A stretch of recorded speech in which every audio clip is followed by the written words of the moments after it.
Guys, in this episode of Life at 50, I'm going to go to the paddy fields of Alostar to have a look at the paddy fields.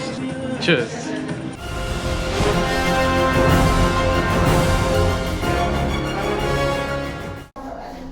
Kedah is a state in the north of Malaysia with its capital Alostar and is known as the rice bowl of Malaysia.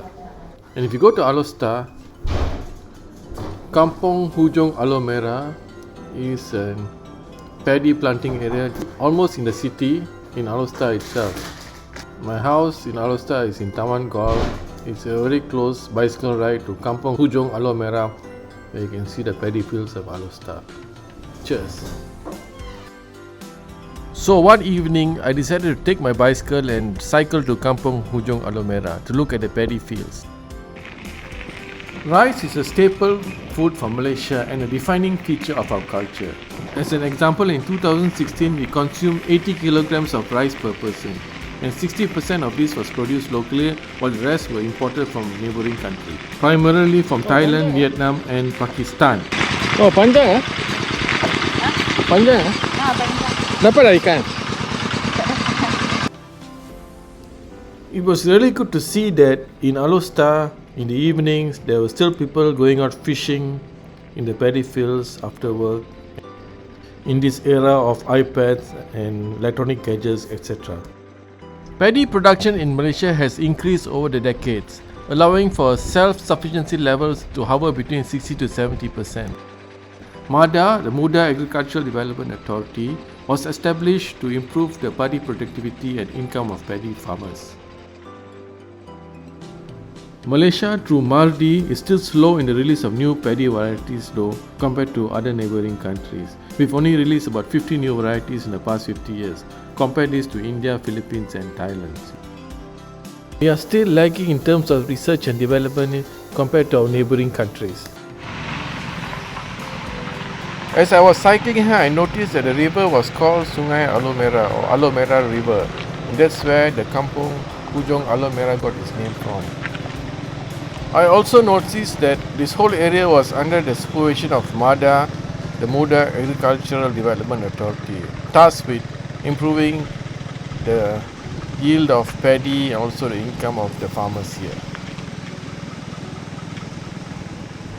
And I noticed that this river was also being used as an irrigation point to irrigate the paddy fields during the paddy farming. On arriving at the paddy field, I see these two farmers inspecting their crops, complaining that their paddy plants were flooded during the heavy rains. Ini macam sudah besar ni rasanya? Ini tenggelam tu banjir. Oh, air banyak, hujan banyak. Oh, ini berapa lama untuk tumbuh? 100 hari lebih. 3 bulan lah.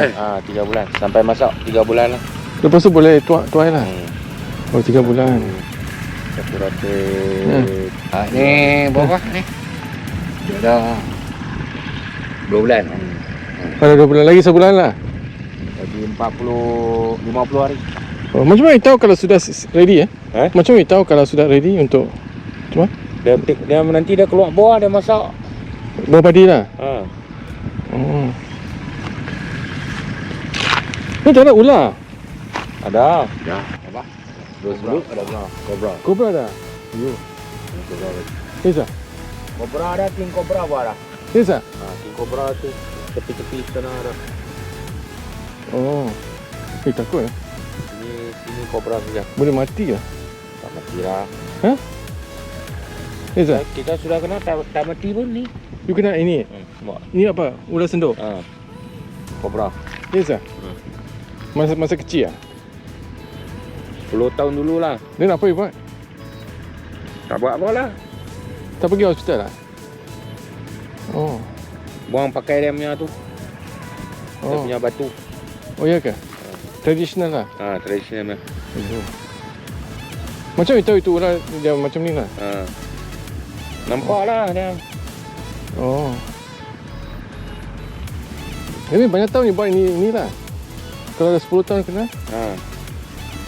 Sudah 20 tahun lah buat ni. Ya ke? Ha. Oh. Setahun sekali saja dia tuai. 2 kali. 2 kali ni. Kalau tak cukup hujan kena ambil dari sungai lah. Itu pump lah macam tu.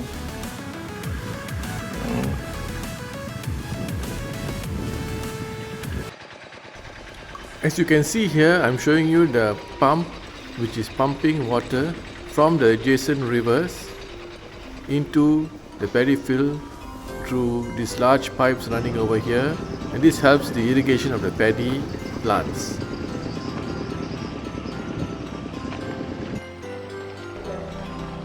So you see here the water is being pumped from the river into the area where the paddy is being planted. And vice versa, if there's too much water in the paddy planting areas, then the water is pumped the other way around to get rid of excess water. As it was late in the evening, the sun was starting to set over the paddy fields of Alor, and I decided to stay on to take a video shot of the sunset. It's such a nice, calm experience looking at the sun slowly setting over the paddy fields.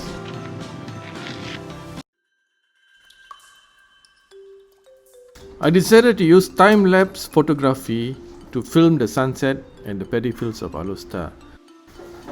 This is a technique where the frequency at which the film frames are captured are at a much lower frequency than the frequency used to view the sequence. So when this is played back at normal speed, the time appears to be moving faster and thus lapsing. Processes that would normally appear subtle and slow to the human eye, such as the motion of the sun and stars in the sky or the growth of a plant, becomes very pronounced. A good example is the movement of the clouds seen in the sky here. For this time-lapse shot of the sunset, I used my GoPro Hero 8 camera to capture the beauty of the sunset. Looking at the sunset, you can never stop being amazed at the wonder of nature. I hope you enjoyed that trip to Alor to look at the paddy fields. Till the next time for Life at 50. Cheers!